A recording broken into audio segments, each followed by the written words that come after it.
السلام عليكم. مقعي وفائس أحمد وحا هاي مدح دريالك معاميشة كافيه تكنولوجي سنتر. دوركيغ وإنه هبيا معاميشين إنay heleen adeeg tayo sare leh oo degdeg ah. waxaa mas'uul ka ahay jawaabista su'aalaha iyo cabashooyinka macaamiisha, sidoo kale xalinta dhibaatooyinka macaamiisha si dhaqso oo hufnaan leh. magacaygu waa Farxaan Cali Aadan, maamulaha iskuulka SYL.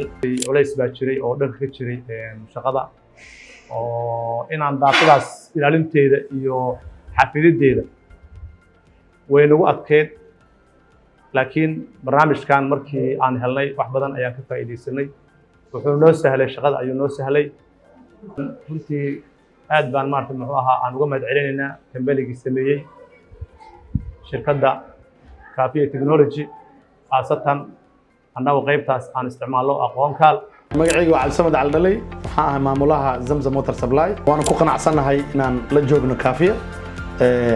aadaan ugu faraxsanahay, si fiican inuu noo caawiso. waa maasantii. magacaygu waa Mawlid Axmed Iimaan, ahna maamulaha guud ee Qooga Gypsum Rosto.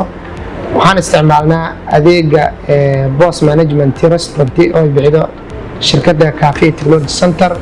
adeegaas oo aan muddo dheer isticmaalaynay. waan uga mahadcelinaa Kafia Technology Center. waxaan isticmaalaynay waqti gaarayo 7 sano. marka Kafia Technology Center waxaan leeyahay waa mahadsantihiin. waan rajeynaa adeega Boss Restaurant Management in la sii hormariyo oo shirkadda ay ku sii darto quality kale.